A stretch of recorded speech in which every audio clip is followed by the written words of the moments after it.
Halo saudara yang diberkati oleh Tuhan Yesus Kristus, damai sejahtera menyertai kita semua. Jumpa lagi bersama saya di dalam program Misiodi.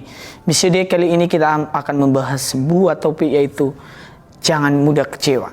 Nah saudara, banyak hal yang terjadi dalam hidup kita yang membuat kita kecewa, yang membuat kita menganggap diri kita sudah tidak berharga. Tetapi firman Allah memberikan rekomendasi kepada kita, berbahagialah orang yang tidak menjadi kecewa dan menolak aku. Nah saudara, Yesus memberikan sebuah pernyataan ini ketika Yohanes mempertanyakan keilahian Yesus. Maka kalau kita melihat, Yesus berkata orang lumpuh berjalan, orang buta melihat, dan yang sakit disembuhkan, yang kerasukan setan disembuhkan. Tetapi Yesus memberikan sebuah penekanan yang luar biasa. Berbahagialah orang yang tidak menjadi kecewa.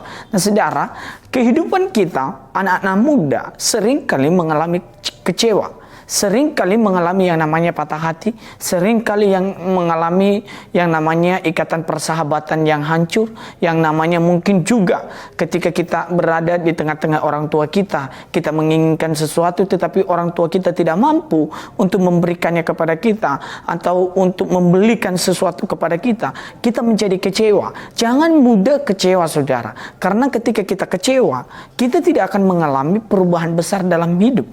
Kecewa bukan dari Tuhan, tetapi kecewa itu adalah salah satu sarana iblis untuk menyerang kita, untuk menghancurkan image kita sebagai anak Tuhan, untuk menghancurkan jati diri kita sebagai anak Tuhan. Baik juga yang muda-muda, mungkin dia kecewa dengan pacarnya, mungkin dia kecewa dengan persahabatannya, mungkin dia kecewa dengan pekerjaannya, mungkin dia kecewa dengan hasil usahanya, mungkin juga kita kecewa dengan orang-orang di sekeliling kita. Tetapi Alkitab mengatakan jangan mudah untuk kecewa, karena ketika kita kecewa, jangankan keilahian Tuhan, orang-orang yang pernah ada dalam hati kita pun kita tidak menganggap mereka. Karena kenapa? Karena kita sudah kecewa. Banyak orang berkata, aku sudah kecewa dengan dia. Tetapi Yesus tidak pernah kecewa menyelesaikan dosa-dosa saudara dan saya. Dia tetap konsisten memberikan kehidupan bagi saudara. Dia tetap konsisten ketika engkau mengalami kecewa. Yesus tetap konsisten berkata, aku akan memberikan kelegaan kepadamu. Jadi saudara, dimanapun saudara berada, kondisi apapun hidup saudara, janganlah cepat-cepat untuk kecewa. Janganlah cepat-cepat ambil keputusan, masih ada jalan keluar yang Tuhan sediakan bagi saudara dan saya. Masih ada harapan-harapan yang baru yang Tuhan sediakan bagi saudara dan saya. Masih ada impian-impian yang baru yang Tuhan berikan dalam hidup saudara. Mungkin saudara di dalam membangun sebuah hubungan, mungkin saudara anggap itu sudah luar biasa mungkin. Tetapi mungkin bagi Tuhan itu bukan sesuatu yang luar biasa. Mungkin itu yang menjauhkan kamu daripada Tuhan. Nah, pada dasarnya ketika kita ada dalam zona ini, mungkin kita akan kecewa dan menggerutu dan banyak hal yang kita lakukan. Tetapi ingatlah saudara, kasih Tuhan, kasih Yesus tetap mengalir dalam hati saudara dan saya.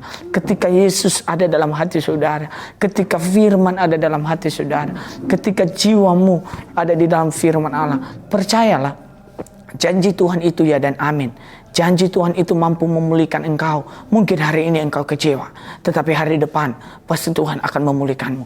Mungkin hari ini engkau meneteskan air mata, tetapi hari depan pasti ada kebahagiaan. Itu yang harus kita ingat.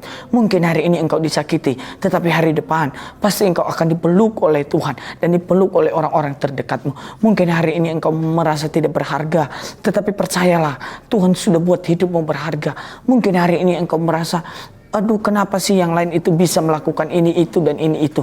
Tetapi ingat, kerja kerasmu akan mengubah hidupmu menjadi luar biasa. Jangan mudah kecewa dengan keadaan. Jangan mudah menyalahkan orang saudara. Ketika saudara ada di dalam zona, mungkin engkau berkata, Tuhan kenapa sih sekelilingku bisa menyakitiku. Tetapi di semua sekelilingmu tertutup jalanmu. Masih ada jalan, yaitu Yesus Kristus yang mampu memberikan engkau kedamaian saudara. Jangan ragukan kuasa Tuhan, jangan ragukan pertolongan Tuhan, sebab ketika engkau mengalami kecewa, Tuhan ada di sana untuk memulihkan saudara dan saya. Tuhan Yesus memberkati kita semua. Shalom.